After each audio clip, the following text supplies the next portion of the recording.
Hello दोस्तों, नमस्कार। मैं प्रकाश वान और जैसा कि आप जानते हैं कि हम लोग पढ़ रहे हैं प्रैक्टिस क्वेश्चन और पीवाईक्यू, जो आपको एग्ज़ाम के लिए बहुत ही इम्पॉर्टेंट है ये जानने के लिए कि किस टाइप के पिछले सालों में क्वेश्चन आए हुए हैं और किस प्रकार से आपको अपना इस एग्ज़ाम को क्रैक करना है, तो उसके लिए क्या तैयारी या किस लेवल के क्वेश्चन आपको करने चाहिए। देखिए दोस्तों, जैसा कि आपको पता है कि कहीं पर भी कोई मैच होता है या कोई ऐसा कहते हैं ना कोई कंपटीशन होता है, तो उसकी जो प्रीवियस रिकॉर्डिंग वो आपके स्टूडेंट्स को या जो उसके कंटेस्टेंट होते हैं उनको दिखाई जाती है कि पिछली बार आपके वर्ल्ड चैम्पियन ये टीम रही है या इस कंपटीशन को इसने जीता था, तो उनके क्या आपके पॉजिटिवनेस थी और क्या उसकी नेगेटिवनेस थी या ऐसी क्या वजह थी जिसकी वजह से ये टीम आपकी विजेता बनी। तो दोस्तों, मैं आपके लिए इसी आधार पर आपके लिए इन क्वेश्चंस को आपके बताने जा रहा हूँ। साथ साथ में अपन एक क्वेश्चन के साथ ही अपन क्या पढ़ेंगे, उसके कॉन्सेप्ट भी, जो हिडन क्या होता है, उससे रिलेटेड छोटी मोटी थ्योरी क्या होती है वो भी अपन पढ़ेंगे, ताकि आपको कोई समस्या ना हो, आपको नया ना लगे कि भाई ये जो चीज़ आपके डिफ़िकल्ट है। तो ठीक है दोस्तों, आज हम जो पढ़ने वाले हैं हेलो एल्केन हेलो एरीन के 2014 से लेकर 24 तक के क्वेश्चन, और इसके अंदर बहुत सारी चीज़ें जो आपको काफ़ी आपके पॉजिटिव बनाएगी आपको। So let's start one by one. Start करते हैं दोस्तों। क्या चीज़ दी हुई देखो, विच ऑफ द फॉलोइंग। अच्छा, दूसरी बात यह है कि मैं इसको हिंदी और इंग्लिश दोनों में पढ़ूंगा भैया ना। तो क्या दोस्तों, देखिए पहला देखिए आपके, मैं इसको फिक्स कर लेते हैं फिर। चलिए भाई, क्या दिया है, which of the following compound will undergo racemisation when hydrolysed. इसमें से रेसिमाइजेशन में कौन जाएगा जब उसका हाइड्रोलाइसिस होगा या उसका जल अपघटन होगा। कौन सा कंपाउंड है जो हाइड्रोलाइज या जल अपघटित होकर के रेसिमीकरण दर्शाएगा आपके, या रेसिमिक मिक्सचर बनाएगा। तो देखो दोस्तों, आपको एक बात पता होनी चाहिए कि रेसिमिक मिश्रण जो होता है वो कहाँ बनता है, ये SN1 रिएक्शन में बनता है। कहाँ बनता है, SN1 रिएक्शन के अंदर बनता है। अब आपको ये बात पता होनी चाहिए कि रेसिमिक मिक्सचर बनने के लिए क्या चीज़ जरूरी है। तो आपको पता है रेसिमिक मिक्सचर के लिए क्या बनना चाहिए, होना चाहिए कायरल कार्बन होना चाहिए। अगर कायरल कार्बन है तो रेसिमिक मिक्सचर बनेगा। दूसरी बात आपको ये पता होना चाहिए कायरल कार्बन क्या होता है, जिसकी चारों वैलेंसी या कार्बन की चारों संयोजकताएं क्या हो, अलग अलग हो। यहाँ A, B, C और ये D, ये चारों अलग अलग होती है, तो उसको हम लोग क्या कहते हैं भाई, कायरल कार्बन कहते हैं। अब देखिए इसमें क्या आंसर हो सकता है।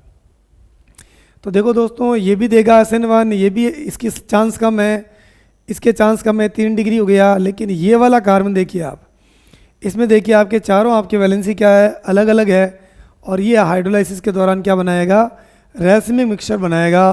तो मेरा आंसर कौन सा रहेगा, my answer will be 4th। आगे बात समझे।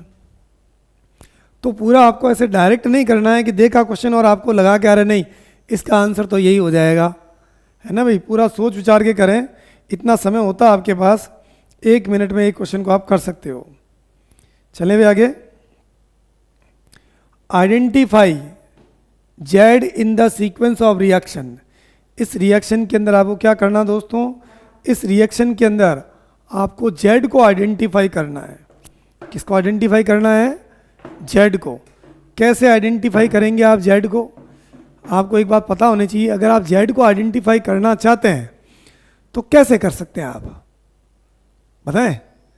Identify Z in the sequence of reaction कैसे करेंगे।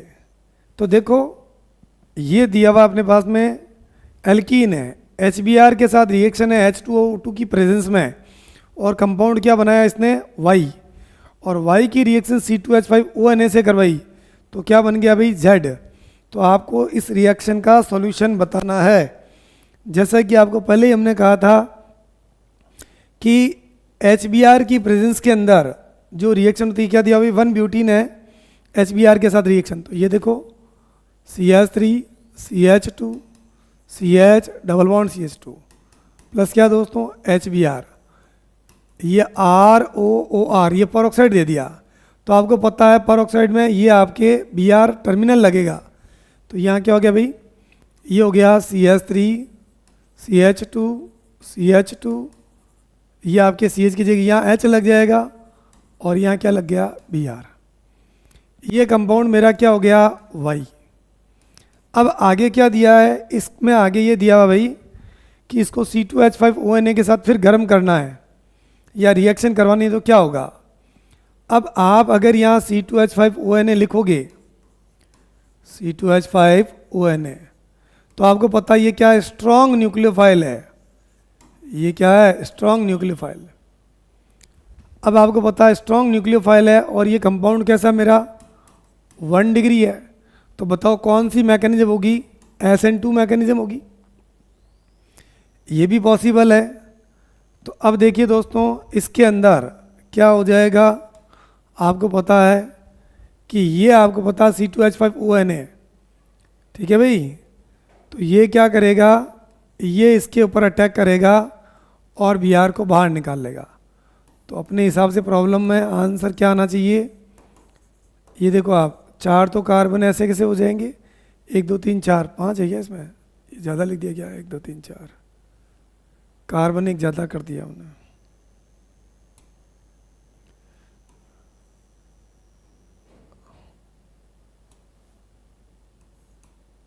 ये CH2 और ये क्या हो जाएगा भाई O, ये क्या C2H5, इसको मैं खोल के लिखूँ तो कैसे लिख सकता हूँ, CH2 CH3। तो ये कंपाउंड मेरा क्या हो जाएगा, Z हो जाएगा। तो रिएक्शन को आपको करके देखना है, सही ढंग से सोचना है, तब आपका आंसर सही आएगा। तो आंसर मेरा इसका कौन सा हो जाएगा, सेकंड का पहला आंसर इज करेक्ट आंसर। तो ये 2014 के क्वेश्चन हुए बेटा। आगे बढ़ते हैं, आगे 15 का क्वेश्चन दिया हुआ है और क्या दिया हुआ देखिए इसको। इसके अंदर दिया हुआ दोस्तों, मैं थोड़ा क्वेश्चन को आपके लिए बड़ा कर देता हूँ, समझाने में आसानी रहे।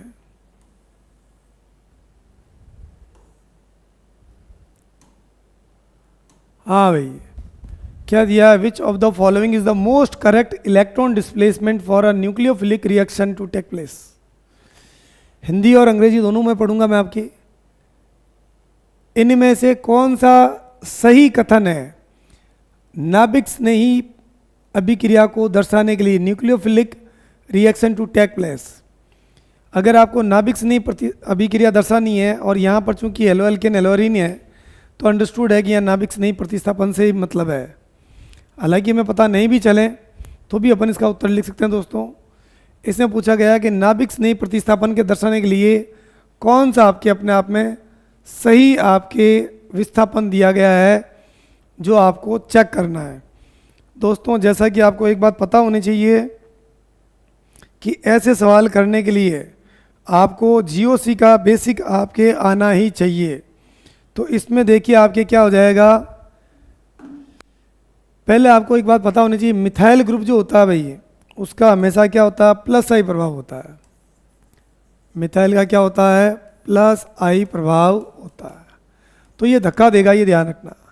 तो यहाँ पर देखो ये खींच रहा है, तो ये तो मेरा आंसर हो ही नहीं सकता, बाकी 3 हो सकते हैं।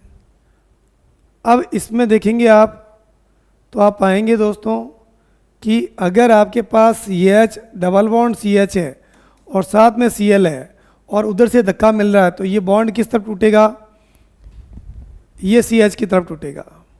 तो अब देखिए क्या कोई ऐसा आंसर दिख रहा है अपने को, तो आपको पता है दोस्तों, इसको अगर अपन देखेंगे तो क्या दिया हुआ है, Cl के बॉन्ड को पहले तोड़ना बताया गया है। क्या बताया गया है, Cl के बॉन्ड को पहले तोड़ना बताया गया है और फिर ये। तो जब हमें पता है कि ये बॉन्ड टूटेगा,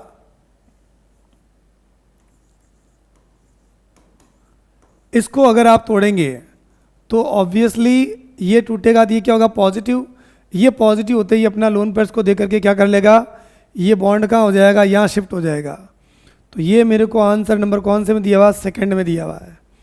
यहाँ बॉन्ड को तोड़ा नहीं, ऑटोमेटिकली शिफ्ट किया गया है, ये गलत है।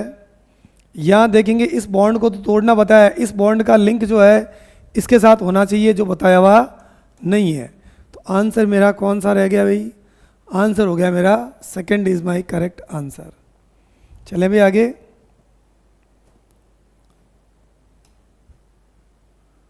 देखिए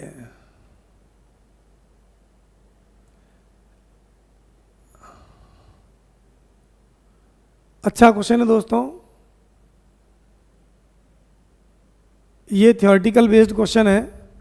और क्या दिया गया देखिए, in SN1 reaction on chiral centre there is, इसमें क्या होता है, अगर SN1 रिएक्शन की अगर अपन बात करें तो आप देखेंगे कि इन्वर्जन, देखिए इसमें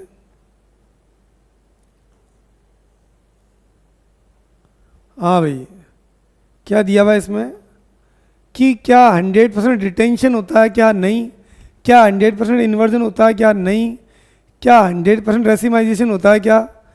एक्चुअल में 100% रेसिमाइजेशन ऑलमोस्ट अपन कह सकते हैं होता है, लेकिन एकदम प्योरली नहीं होता है।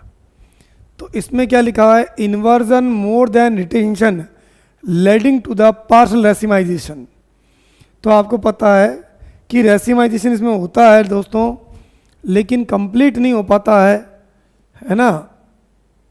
तो इसलिए इसका आंसर क्या रहेगा, inversion more than retention leading to the partial racemisation. तो यहाँ मेरा आंसर कौन सा रहेगा, this is the fourth answer.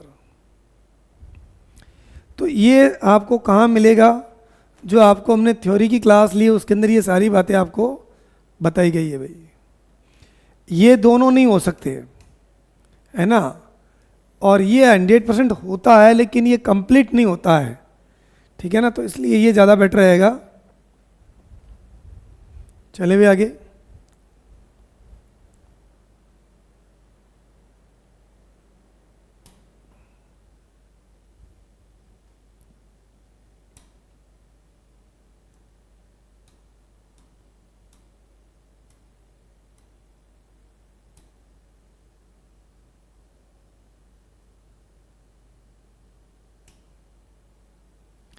अगला क्वेश्चन देखिए बेटा, क्या दिया अगला क्वेश्चन।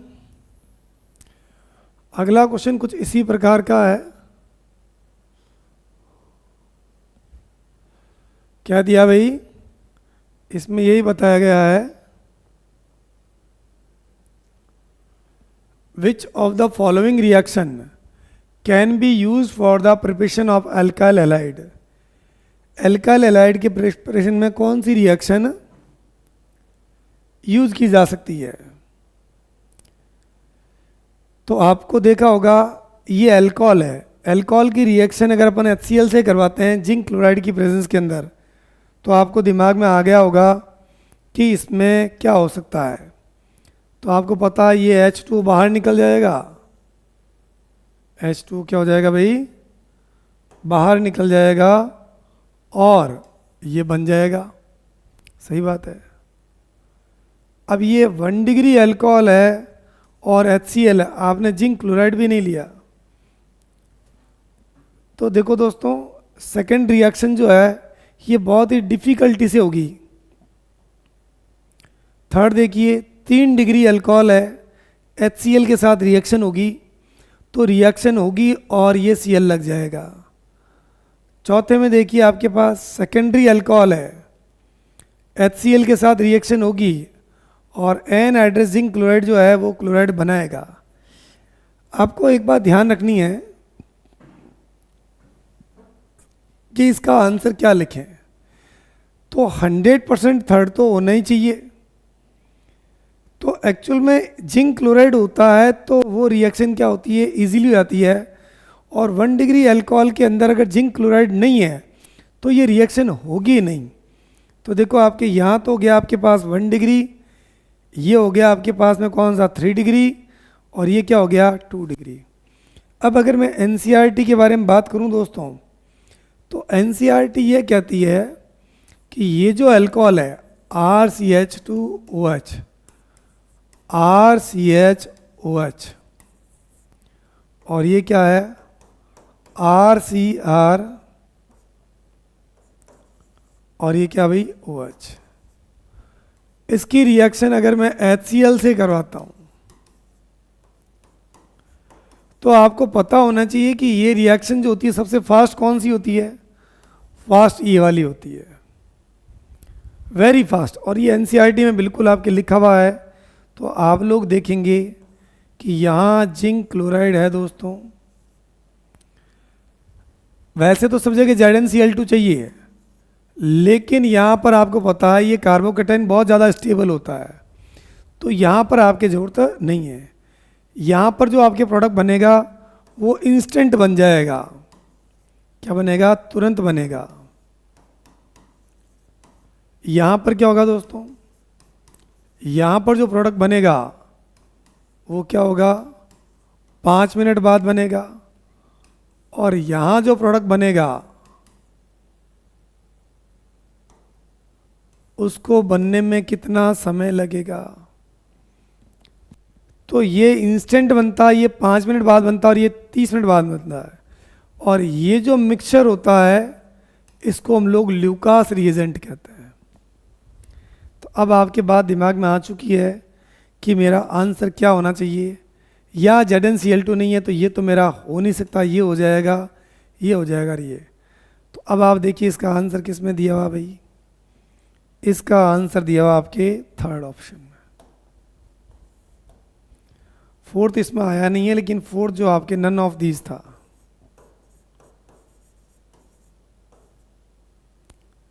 ठीक है भाई, तो ये आपके आंसर इसमें मैच हो रहा है, इसलिए यही मेरा आंसर हो जाएगा। अगला क्वेश्चन देखिए क्या दिया दोस्तों।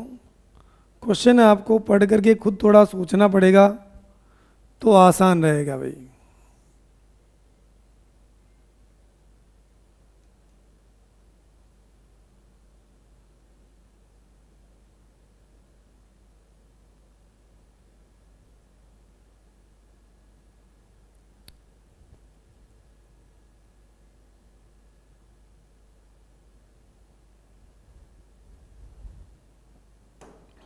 बड़ा क्वेश्चन है थोड़ा सा।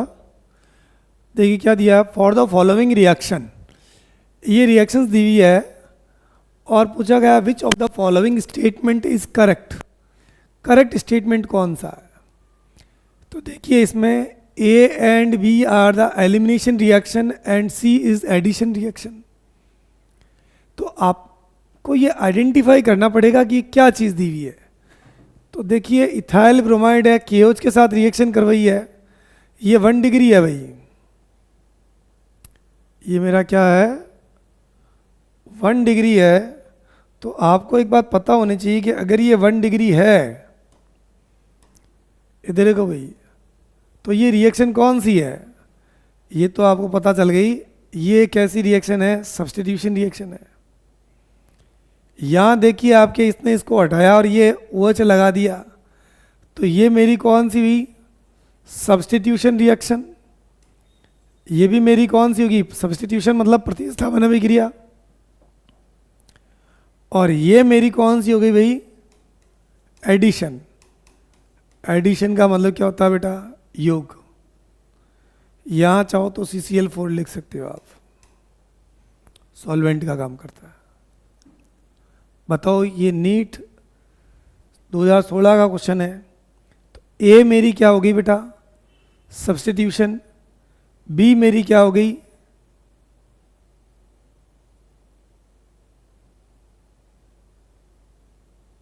अच्छा, इसमें क्या दे दिया? A is substitution and B and C are addition. B कहाँ? बी तो सब्स्टिट्यूशन ही है, बी कहीं दिया हुआ है? A is elimination. Alcoholic KOH नहीं लिखेंगे तब तक अपन एलिमिनेशन कह नहीं सकते, हीटिंग दिया हुआ नहीं है। देखो बी को भी एलिमिनेशन किया है, ये तो मेरा हो गया गलत।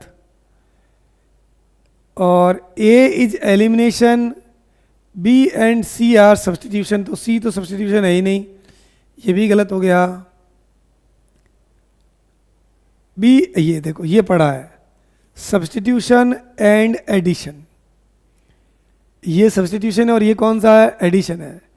लेकिन ए वाली रिएक्शन इसने अच्छा ये एल्कीन दिया, प्रोडक्ट दिया हुआ ना भाई, सब्स्टिट्यूशन कैसे है?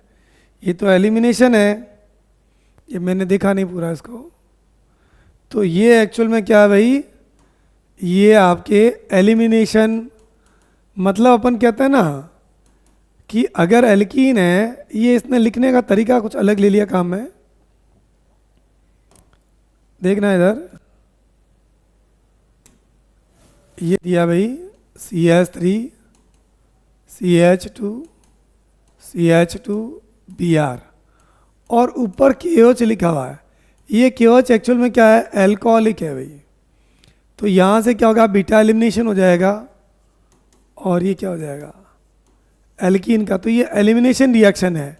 और कौन सा एलिमिनेशन रिएक्शन है, ये E2 एलिमिनेशन है, क्योंकि न्यूक्लियोफाइल कैसा हो गया भाई, स्ट्रांग हो गया।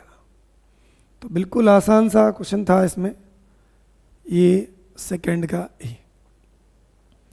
तो करके देखना पड़ता है। ये K और ये Br क्या बना लेगा, KBr, और वो H और OH क्या बना लेगा, H2। तो देखा दोस्तों आपने कि किस तरीके से अपन इस क्वेश्चन को कर सकते हैं। 7वां क्वेश्चन देखिए।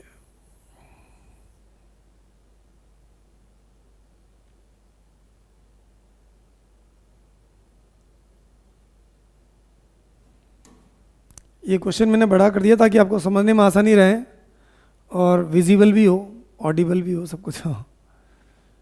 क्या दिया भाई, द रिएक्शन दी हुई है, NaH के साथ रिएक्शन दी हुई और पूछा गया है कि बताओ भाई कैन बी क्लासिफाइड एज, इस रिएक्शन को कैसे अपन क्लासिफाइड कर सकते हैं। नेम रिएक्शन अगर थोड़ी बहुत आपने ढंग से पढ़ी है तो इसमें कोई दिक्कत होने वाली नहीं है। अब देखो दोस्तों, ये अल्कोहल है और अगर अल्कोहल की रिएक्शन, ये अल्कोहल सोडियम हाइड्राइड के साथ कराओगे तो क्या होगा, H2 बाहर, RONA बन जाएगा। देखिए अब इसकी रिएक्शन मैं किससे करवा रहा हूं, एल्काइल हैलाइड के साथ। तो ये आपने देखा होगा RONA प्लस RI। तो आपने देखा होगा कि यहां से इसको रिप्लेस कर देता है और ईथर का फॉर्मेशन होता है।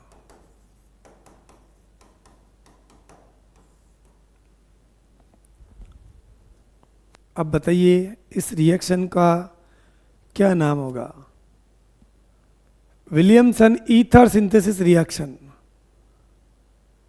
Williamson alcohol synthesis reaction. Alcohol का फॉर्मेशन नहीं हो रहा तो ये तो मेरा गलती हो गया। पानी इसमें से बाहर नहीं निकल रहा तो निर्जलीकरण भी नहीं है, डिहाइड्रेशन भी नहीं है, अल्कोहल का फॉर्मेशन हो नहीं रहा है। तो कुल मिलाकर के इससे अपने को आइडिया हो चुका है कि इस रिएक्शन का मेरा लिंक जो है, ईथर बनाया ना भैया आपने, देखो ये स्टैंडर्ड रिएक्शन ये लिखी। तो ये रिएक्शन मेरी कौन सी है, this is the Williamson reaction. तो क्या करेंगे, ये ले लीजिए। तो यहां दोस्तों इसका आंसर कौन सा रहा, फर्स्ट। आगे चलते हैं।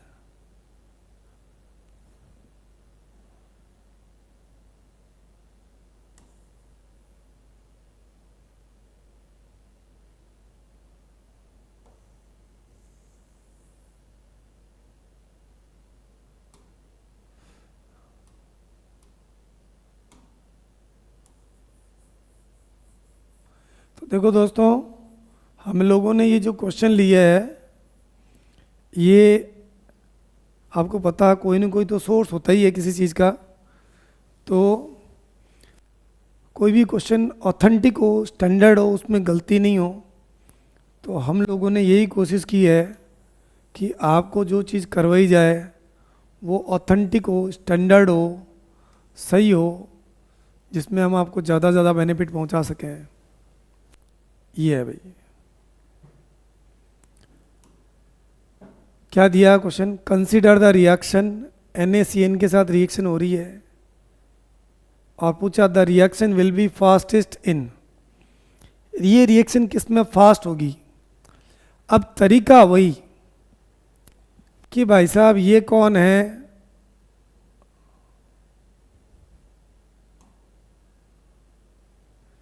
ये एक स्ट्रॉन्ग न्यूक्लियोफाइल है। ये क्या भाई? एक स्ट्रॉन्ग न्यूक्लियोफाइल है। स्ट्रॉन्ग न्यूक्लियोफाइल जहां भी आता है, रिएक्शन का मैकेनिज्म क्या होगा? SN2 होगा। ये देखिए आप, this reaction will be fastest in, ये किस में आपके तेज होगी बताइए? तो आप लोग देखेंगे दोस्तों, NN dimethyl formamide, water, ethanol. ये आपको याद हो कि SN2 रिएक्शन जो होती है, SN2 रिएक्शन के लिए जो मीडियम चाहिए होता है अपने को, मीडियम, वो कौन सा चाहिए बेटा? वो चाहिए पोलर अप्रोटिक मीडियम। क्या चाहिए होता है? Polar aprotic medium. और पोलर अप्रोटिक मीडियम के लिए अपन यूज़ किसका करते हैं? DMSO, इसका यूज़ करते हैं। और किसका यूज़ करते हैं? एसीटोन का यूज़ करते हैं। और एक क्या दिया हुआ? Dimethyl formamide. तो डाई मिथाइल फॉर्मेमाइड भी सेम ही है भाई। ये HCO, NH2 की जगह, ये 2H की जगह यहाँ भी मिथाइल लगा दूँ, आगे बस। तो ये SN2 रिएक्शन के अंदर आपने देखा होगा कि ये जो ग्रुप होता है वो पॉजिटिव को तो आपके कवर करता है लेकिन नेगेटिव को नहीं कर पाता है। तो आंसर कौन सा हो गया मेरा? पहला। आगे बढ़ते हैं भाई। ये नीट UG 2019 का क्वेश्चन है दोस्तों।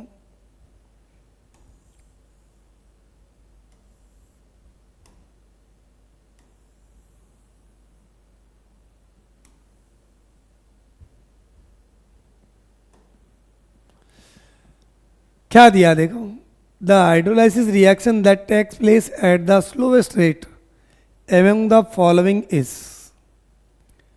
ये जल अपघटन अभिक्रिया दी गई है और इनमें से कौन सी अभिक्रिया जो कि स्लोवेस्ट रेट से होगी या सबसे धीमी गति से आपकी अभिक्रिया होगी? देखो दोस्तों, आपको एक बात पता होनी चाहिए कि अगर किसी कंपाउंड के अंदर रिएक्शन स्लो या फास्ट, इसका होना किस पर डिपेंड करता है? मेनली ये डिपेंड करता है इंटरमीडिएट के ऊपर। तो मैं यहाँ पर क्या करूँ कि मेरा ये आंसर सही हो जाए? तो अपन कहेंगे दोस्तों, इसके अंदर देखो Cl को हटाया और एक्वस NaOH को लगाया। क्या आपको लगता है क्या कि ये रिएक्शन होगी? और अगर ये रिएक्शन होगी तो यहाँ पर ये मतलब देखो क्या किया इसने, HCl बाहर निकाल लिया और देखो सीधा ये पहुंचा दिया। अब ये देखिए ये कौन है? 1 डिग्री है। एक्वस NaOH के साथ में रिएक्शन करवाई, SN2 रिएक्शन हो सकती है, OH आ जाएगा। एक्वस NaOH है, ये आपको पता है ये होनी चाहिए। तो इसने क्या किया? डबल बॉन्ड की पोजीशन को वहीं रखा, ये कर दिया। एक्वस NaOH के साथ किया और ये आपने अल्कोहल बना दिया। अब आप समझ गए होंगे कि इस सवाल का उत्तर क्या होगा। आपको पता है कि क्या क्लोरोबेंजीन जो होता है वो SN रिएक्शन नॉर्मल कंडीशन के अंदर देता है क्या? तो आपका उत्तर क्या आएगा अभी बताओ? आपका उत्तर आएगा हेलो एल्केन एलोरीन के अंदर ये नॉर्मली ये रिएक्शन देता ही नहीं है। तो मेरा आंसर कौन सा हो गया? फर्स्ट। कितना मज़ा आ रहा है ना? जो पढ़ाया है वही आपके और उसी में से क्वेश्चन है भाई। अगला क्या दिया? Elimination reaction of two bromopentane. अब देखो दोस्तों, इस सवाल को मैं बड़ा करके आपके लिए बताता हूं। कई बार क्या होता है कि भाई जैसा क्वेश्चन है उसको उसी फॉर्म में रहने दो, अपना ऐसा सीन नहीं है। अपना मकसद है कि अपना बच्चा जो है वो कंफर्टेबल फील करे। क्या दिया भाई? Elimination reaction of 2-bromopentan to form pent two ene. 2-bromopentan से पेंट-2-ene बनाना है, तो बताइए आपके इसमें क्या होगा, इसमें क्या क्या शामिल होगा, पहले क्या होगा, बाद में क्या होगा। तो अगर आप इसकी मैकेनिज्म लिख लें तो ज़्यादा आसान होगा। अगर मैकेनिज्म आपने नहीं लिखा है तो थोड़ी डिफ़िकल्टी हो सकती है दोस्तों। तो यहाँ पर आपके ऐसे सवाल का जो उत्तर जो होता है वो अपन किस प्रकार से करेंगे।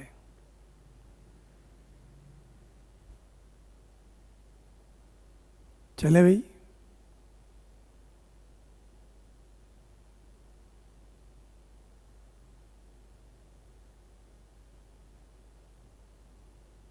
चलो इस रिएक्शन को करके चेक करते हैं। मैकेनिज्म पता है तो आपके अपने आप हो जाएगा।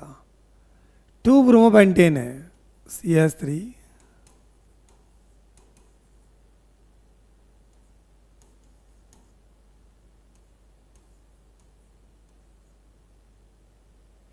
चार ही हुआ है।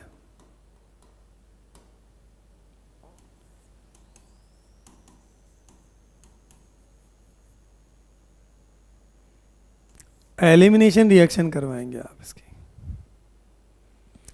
तो आपको पता है कि इससे बनाना क्या आपको, या वो पता है ये मेरा अल्फा है और ये मेरा क्या है, बीटा है, और ये क्या है, बीटा डैश। अब डबल बॉन्ड आप यहाँ लगा रहे हैं,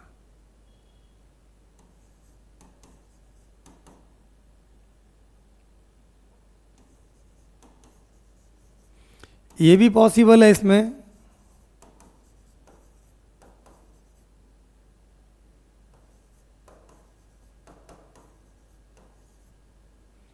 ये भी पॉसिबल है। तो बताइए भाई इसमें आपके क्या पॉसिबल है। आपको एक बात पता होनी चाहिए कि एक जो एल्कीन जिसमें number of alpha hydrogen upon count करें तो इसमें अल्फा आज कितना है, 5 है। और इसके बारे में बात करेंगे, इसमें अल्फा आज कितना है बेटा, 2 है। तो जिसमें अल्फा ज़्यादा होते हैं वो ज़्यादा स्टेबल होती है, इसको सेटजेफ एल्कीन कहते हैं। क्या कहते हैं इसको? सेटजेफ एल्कीन। और जिसमें अल्फा हाइड्रोजन कम होते हैं ये हॉफमैन एल्कीन कहलाती है।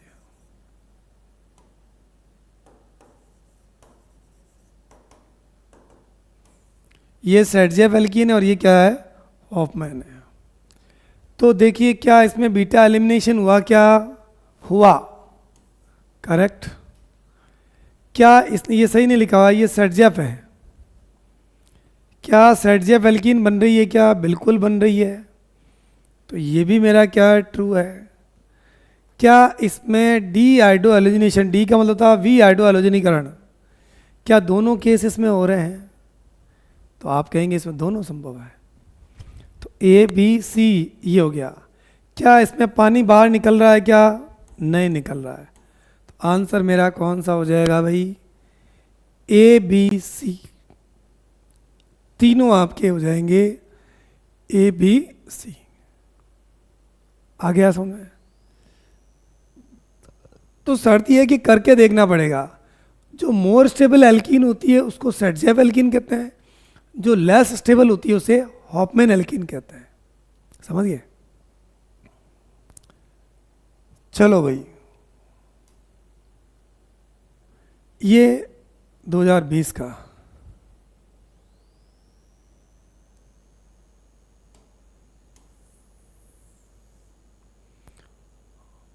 कोविड के दौरान जो पेपर हुए थे दोस्तों, उसमें बच्चों को काफ़ी आराम मिल गया था। विच of the following will not undergo the SN1 reaction with OH minus.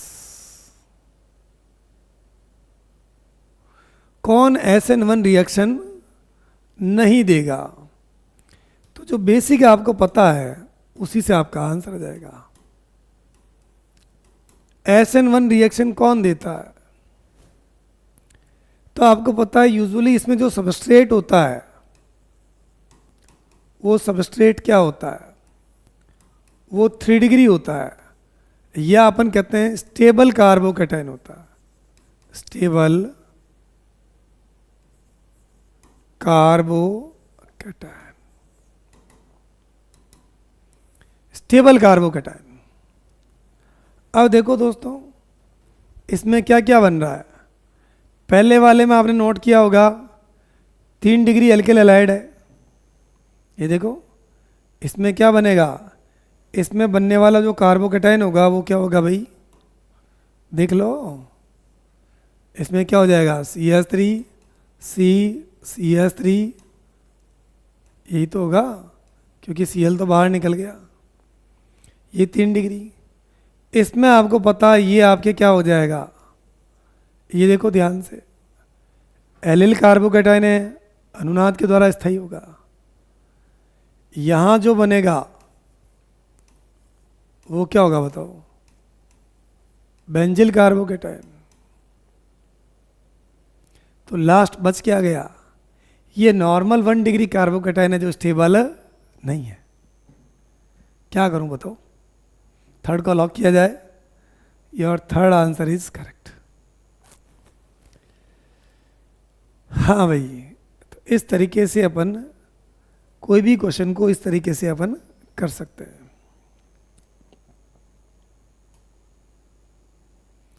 21 का क्वेश्चन देखिए भाई,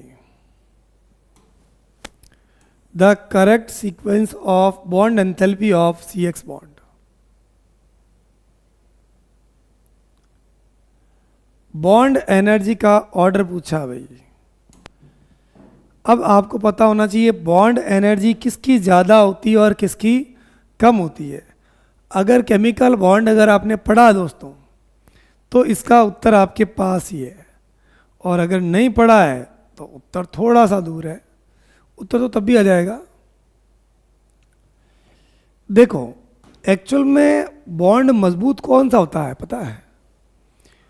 बॉन्ड मजबूत होने के पीछे लॉजिक ये होता है, कहता है ना 5वीं क्लास के बच्चे की 5वीं क्लास के बच्चे के साथ में अच्छी दोस्ती होगी। अब 5वीं क्लास के बच्चे को कह दिया जाता तू 9th क्लास के स्टूडेंट से फ्रेंडशिप कर, पॉसिबल नहीं है। फर्स्ट क्लास का बच्चा तो फर्स्ट क्लास के साथ ही खेलना पसंद करेगा, वो 9th क्लास के साथ 7th क्लास के साथ नहीं खेलेगा, उसको मज़ा नहीं आएगा। तो यहाँ भी कुछ ऐसा ही है दोस्तों। एक्चुअल में ये जो कार्बन होता है, यह कार्बन जो है अगर फ्लोरीन के साथ बॉन्ड बनाता है तो दोनों में इस बॉन्ड को बनाने के लिए जो ओवरलैपिंग हुई है तो इसके कौन से ऑर्बिटल ने पार्टिसिपेट, दोनों एक ही पीरियड के एलिमेंट है ना, दोनों क्या है भाई, एक ही पीरियड के एलिमेंट है।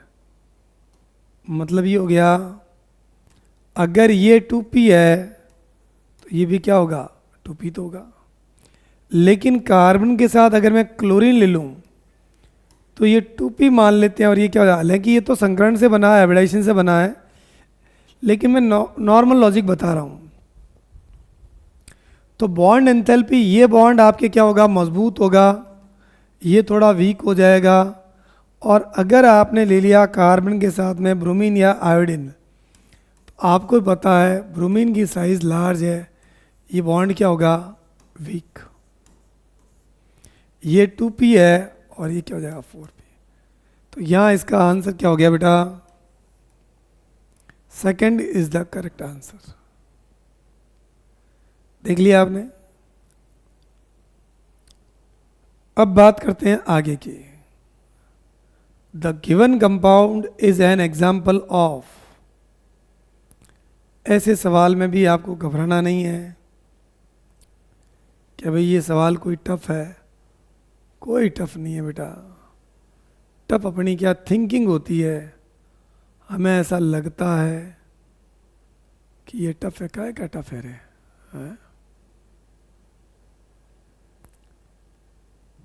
तब कुछ नहीं है। The given compound is an example of, ये किसका एग्जाम्पल है? अब यहां भी आपको बेसिक पता होना चाहिए। अगर फिनाइल ग्रुप के साथ लगा होता है हेलोजन तो उसको हम लोग कहते हैं एराइल एलाइड। अगर ऐसा ग्रुप लगा हुआ है तो ये क्या, ये विनाइल एलाइड है, या विनाइलिक कार्बन के साथ हेलोजन लगा होता विनाइलिक एलाइड हो गया ये। और ये वाला ग्रुप लगा हुआ है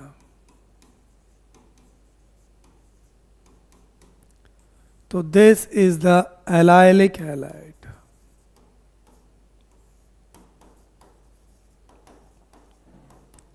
ये एलाइलिक हैलाइड है भाई।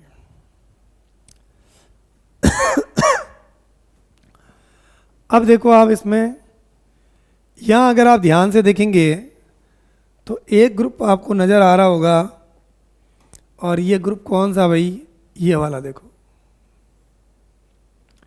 ये पढ़ा देखो CH2 डबल बॉन्ड CH2 और ये X। क्या दिख रहा है आपको बताओ, दिख गया? क्या दिखा कि सर इसमें एलाइलिक आपके आ रहा है, तो ये एलाइड कौन सा हो जाएगा? इसके साथ ही तो हेलोजन लगा हुआ है, एलाइलिक हैलाइड हो गया। तो शर्त ये है कि बेसिक बात अगर आपको पता है दोस्तों, तो मेरा ये मानना है कि इनका सवाल गलत हो ही नहीं सकता। अगला देखिए, identify the final product D obtained in the following sequence of reaction. इसमें आपको डी प्रोडक्ट का पता लगाना है कि ये क्या है। करके देखेंगे तो बिल्कुल आंसर आएगा बेटा। रिएक्शन दी हुई है भैया, है ना? और बड़ा करके बताएं।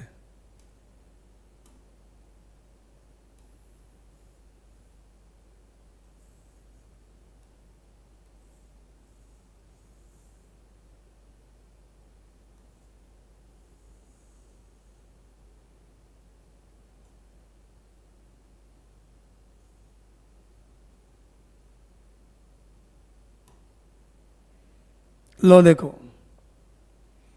क्या दिया दोस्तों, एसिटाल्डिहाइड है, लिथियम एल्यूमिनियम हाइड्राइड के साथ रिएक्शन करवाई है तो कंपाउंड ए बना।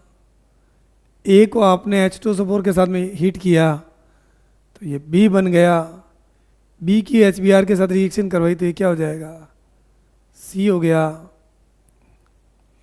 अब यहां थोड़ा बहुत दिमाग आपको चलाना पड़ेगा। कैसे? वो ऐसे कि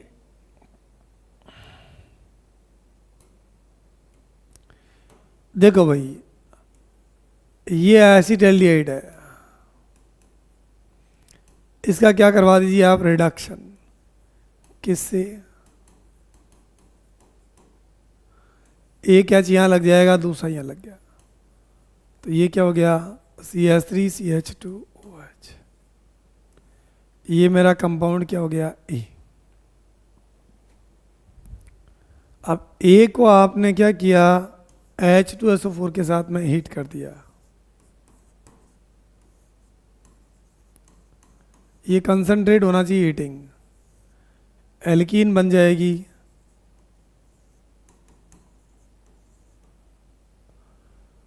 अब देखिए ये मेरा कंपाउंड क्या हो गया, बी।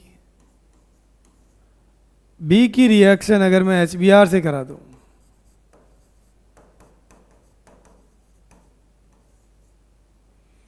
तो ये यहां लग जाएगा और ये यहां लग जाएगा, CH3CH2। ये कंपाउंड मेरा क्या हो गया, सी। अब देखो ये जो चीज दी हुई आपकी CH3CH2Br प्लस, ये आपने देखा होगा सोडियम लेंगे अपन, और ये क्या दिया भाई, NaBr NaBr। तो यहाँ क्या हो गया भाई, यहाँ आपको पता है CH3 CH2 और ये क्या हो गया भाई, फिनाइल। एक प्रकार से इथाइल बेंजीन बनेगी। देखो NaBr को बाहर निकाल लिया, पीएच का क्या फेनिल रिंग हो गई। तो आपको पता है कि जो इथाइल बेंजीन होती है उसको मैं कैसे लिखूंगा, अगर ये लिखा मैंने, मेरा प्रोडक्ट क्या है CH3 CH2, ये इसका मतलब ये क्या इथाइल ग्रुप है। इथाइल बेंजीन किस में आंसर दिया हुआ है, चौथे में दिया हुआ है। तो इस तरीके से आप कोई भी सवाल कर सकते हैं।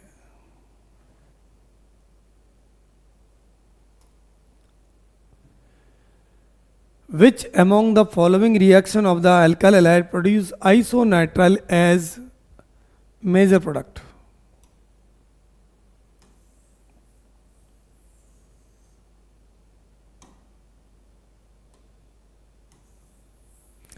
पहले क्वेश्चन को देखिए आप दोस्तों।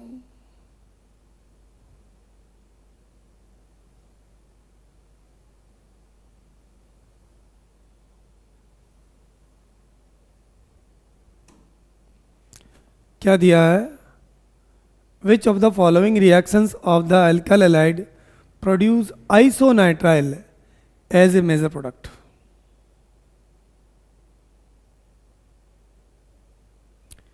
Which among the following reactions of alkyl halide produce isonitrile as a major product?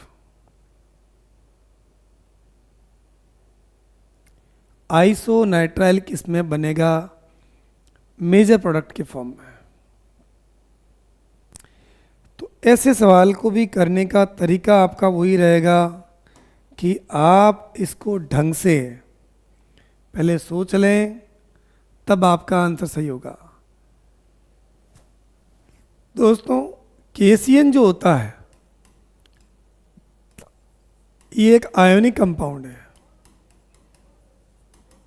और इसमें जो न्यूक्लियोफाइल होता है CN, तो ये वाला पार्ट है लेस इलेक्ट्रोनेगेटिव पार्ट है, तो इसमें हमेशा क्या बनेगा, साइनाइड बनेगा।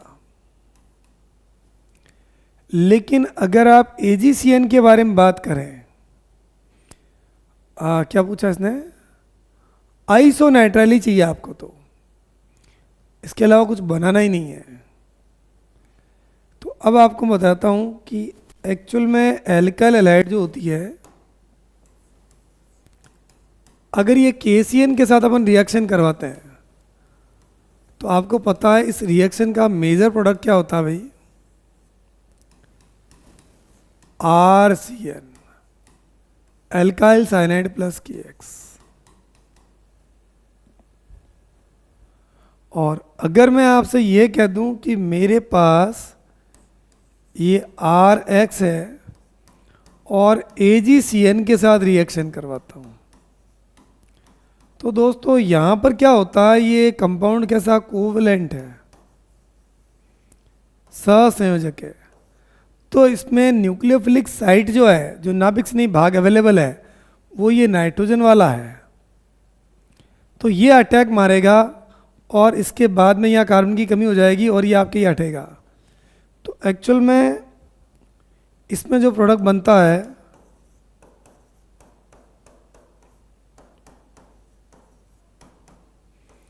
आइसोसाइनाइड बन जाता है। तो AgCN के साथ ही इसमें बनने वाला है और ये ऑप्शन आपको पता है किसी में नहीं दिया हुआ है, ये अपने पास में कौन सा दिया भाई, B आंसर। तो इसका आंसर क्या रहेगा भाई, 15 का आंसर अपना हो जाएगा B। तो इस तरीके से अपन कोई भी क्वेश्चन को करके देखेंगे, थ्योरी से कनेक्ट करके देखेंगे, तो मेरे हिसाब से आपकी कोई गलती नहीं होने वाली है। तो your answer will be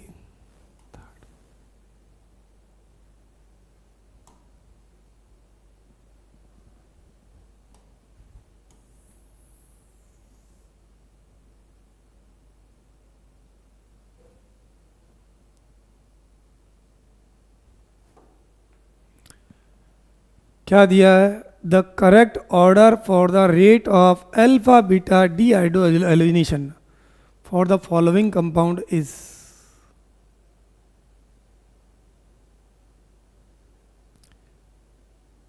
rate of alpha beta dehydrohalogenation for the following compound is what. देखो कुल मिलाकर के इसको फोकस इसको करना चाहता है ये डीहाइड्रोएलिनेशन को, किसको फोकस करना चाहता है, डीहाइड्रोएलिनेशन को। अब ये जो कंपाउंड दिए हुए हैं दोस्तों, सबसे तेजी से किस में होगा, बाद में किस में होगा। तो यहाँ आपको मैंने एक बात बताई थी, जिसमें मोर स्टेबल एल्कीन बनने की पॉसिबिलिटी है वो फास्ट होगी रिएक्शन, और जिसमें लेस स्टेबल बनने की पॉसिबिलिटी है वो क्या होगी, स्लो होगी, है ना भाई। चलूं आगे। तो आपको पढ़ाया गया है उसके हिसाब से मैं चल रहा हूं, यहां थोड़ा देखना समझना भाई। अगर ये लेता हूं मैं CH2 डबल बॉन्ड CH2 और ये I है, और आपने क्या किया, इसको एल्कोहलिक KOH के साथ हीट किया। तो आपको पता है एक और कार्बन है ना,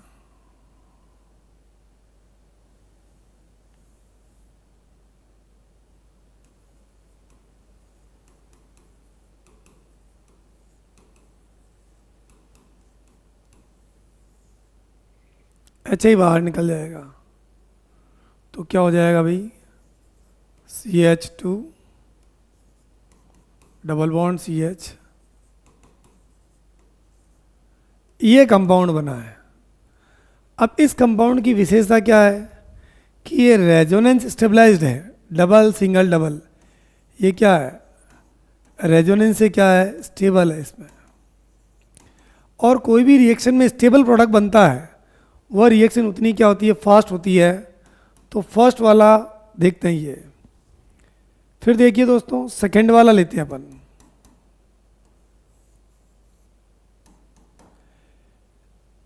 आपको ही पता है कि इसमें क्या होने वाला है, ये अल्फा और ये मेरा क्या है, बीटा। ये अल्फा था और ये क्या था, बीटा। तो यहाँ भी सेम अल्कोहलिक KOH और हीटिंग, तो क्या हो जाएगा भाई, ये एल्कीन का फॉर्मेशन हो गया। और तीसरे में एक और दिया हुआ है,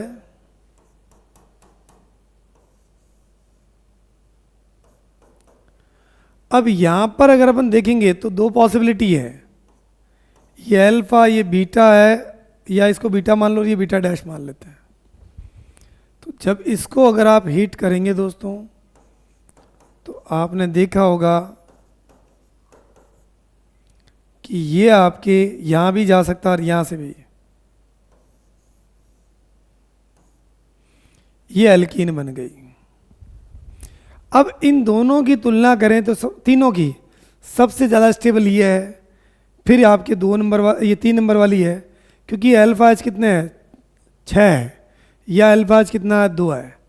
और जिसमें अल्फा जितने ज़्यादा होते हैं वो उतनी ज़्यादा क्या होता है, स्टेबल होता है भाई। तो मेरा आंसर क्या होना चाहिए, सबसे ज़्यादा फर्स्ट होगा, फिर थर्ड होगा, फिर क्या होगा, सेकंड। और ये अपने को कौन से ऑप्शन में दिख रहा है, 4th ऑप्शन में। समझ गए भाई। तो आपको करना चाहिए, इसको देखना चाहिए, तभी आपका उत्तर सही होगा, वरना सही नहीं होगा। डायरेक्ट नहीं कह सकते अपन। समझ गए भाई।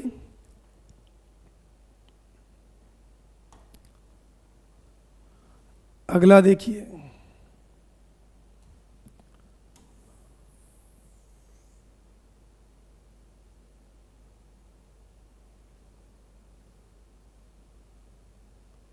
क्या दिया दोस्तों, आइडेंटिफाई द फॉलोइंग रिएक्शन, और क्या पूछा है, इंटरमीडिएट D2O के साथ रिएक्शन करके X देता है, बताओ इस रिएक्शन का प्रोडक्ट क्या होगा। वही तरीका कि आपको पहले एक एक लेना पड़ेगा। ये देखिए दोस्तों, यहाँ लगा देते हैं अपन Br और यहाँ लगा देते हैं Cl। दोनों एक एक मोल ही है, ये भी एक मोल है और ये भी कितना है, एक मोल। आपको पता है इन दोनों में रिएक्टिव पार्ट ये ज़्यादा है। Mg को इसके अंदर ड्राई ईथर के प्रेजेंस में रिएक्शन करवाएंगे तो ये क्या हो गया भाई, एक प्रकार से ग्रिग्नार्ड का फॉर्मेशन हो गया। अब ग्रिग्नार्ड बनने के बाद इसने क्या दिया, इसको आपने क्या कह दिया, ये इंटरमीडिएट है।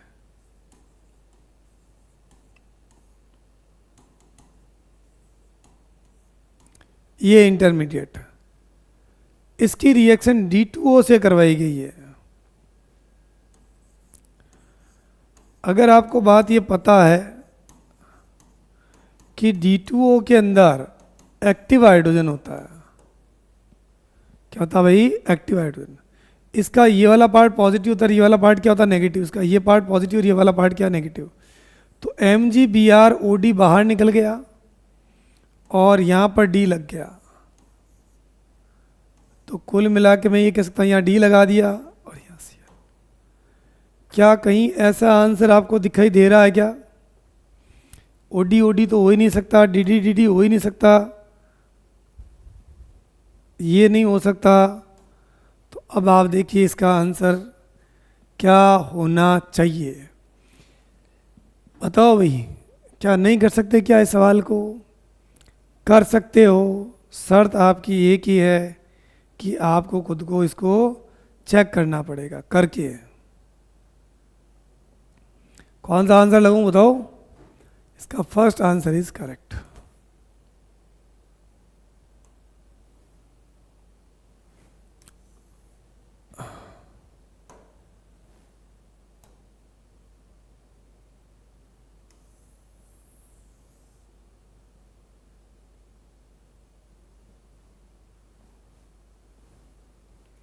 क्या दिया भाई? ये 2024 का क्वेश्चन है। The compound that will undergoes SN1 reaction with the fastest rate. फिर वही बातें, क्या SN1 रिएक्शन फास्ट कौन देगा बताओ भाई? SN1 रिएक्शन है, ये किस पर डिपेंड करती है? इसकी रिएक्टिविटी जो होती है वो डिपेंड करती है स्टेबिलिटी ऑफ कार्बोकेटाइन। अब इन सब के कार्बोकेटाइन बना लीजिए और देखिए कि क्या बनेगा। हाँ, इसमें ये हटेगा तो यहाँ पर ही आएगा, ये 1 डिग्री कार्बोकेटाइन है। इसको अगर आपने हटाया तो 2 डिग्री कार्बोकेटाइन है। ये इसको हटाया तो ये फिनाइल कार्बोकेटाइन है। इसको अगर आपने हटाया तो ये देखिए आप, ये मिथाइल बेंजल। एक प्रकार से ये सेकेंडरी और एरोमेटिक। देखो ये कार्बोकेटाइन जो है ये कैसा भाई, this is the resonance stabilised.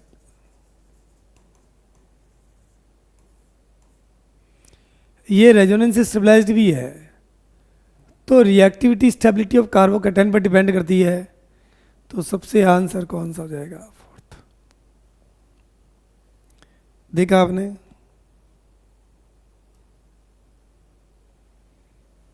ये देखो ये,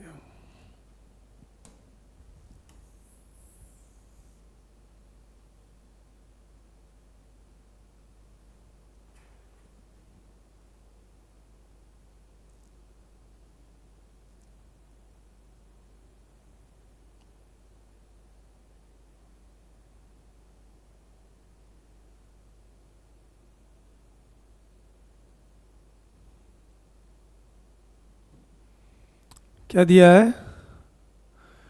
the product A and B obtained in the following reaction. बताओ क्या क्या होगा इसमें? कोई कहता है ना कि अगर आपने रिएक्शन करके देखते हो तो आप इनके ऑप्शन नहीं देखने हैं तो आपका उत्तर सही है। अब ये देखो दोस्तों, PCl3 है, ROH के साथ रिएक्शन है, ROH कितने हैं? 3 है।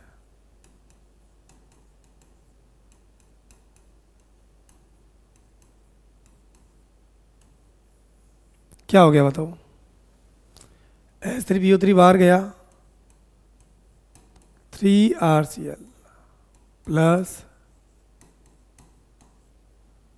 H3PO3, ये मेरा क्या हो गया? E।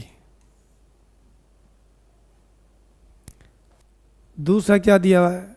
ये अल्कोहल है दोस्तों, PCl5 के साथ रिएक्शन, इसको ऐसे ओपन करके लिखोगे तो थोड़ा आसान रहेगा।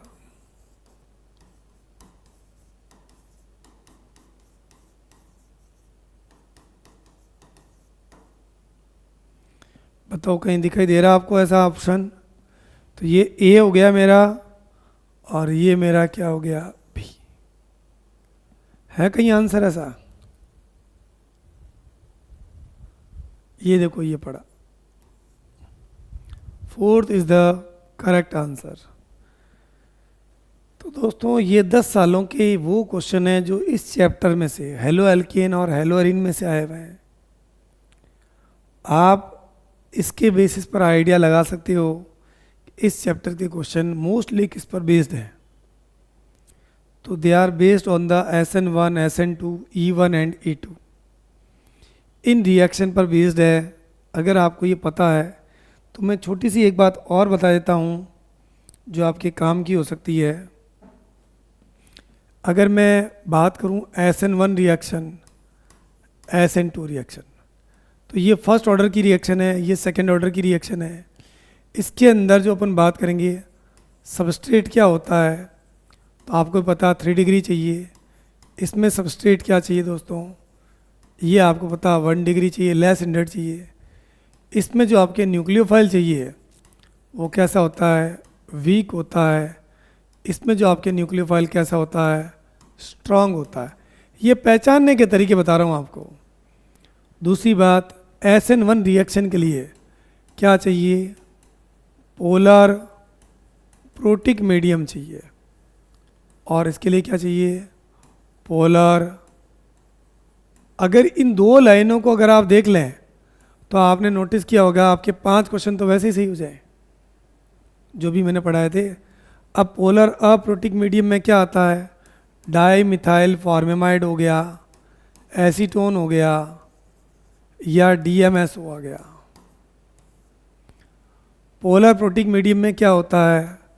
ये आपको पता है, H2O है, अल्कोहल है, अमोनिया है, ये होते हैं भाई। अब अगर आपको पता है कि SN1 रिएक्शन है, ये आपने नोट किया, इसमें 3 डिग्री सबस्ट्रेट था। अगर आपने इसके अंदर न्यूक्लियोफाइल कैसा लिया? वीक। न्यूक्लियोफाइल कैसा लिया?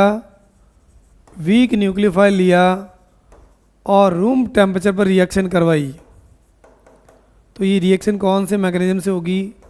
SN1 से। लेकिन अगर आपने स्ट्रॉन्ग न्यूक्लियोफाइल ले लिया और आपने हीटिंग कर दिया, तो ये रिएक्शन किसके माध्यम से होगी? E2 से होगी। अगर आपने ये रूम टेम्परेचर की बजाय वीक न्यूक्लियोफाइल ही है, और अगर आपने यहाँ हाई टेम्परेचर ले लिया, तो ये रिएक्शन कैसे हो जाएगी? E1 मैकेनिज्म से होगी। तो ये आपके इतनी सी बातें अगर आपको पता है तो मेरा ये मानना है कि आप कम से कम अच्छे लेवल के क्वेश्चन आप सही कर सकते हो। ठीक है दोस्तों, तो यही बातें थी जो आपके लिए महत्वपूर्ण थी, जो मैंने लास्ट में समरी के तौर पर भी बता दी है। तो अब आप इस बात को दिमाग में रखिए कि अगर आप इस चैप्टर के क्वेश्चन करना चाहते हैं और है ना भाई। तो जुड़े रहिए हमारे साथ और देखते रहिए मैग्नेट माइंड इंस्टीट्यूट की ये क्लासेस।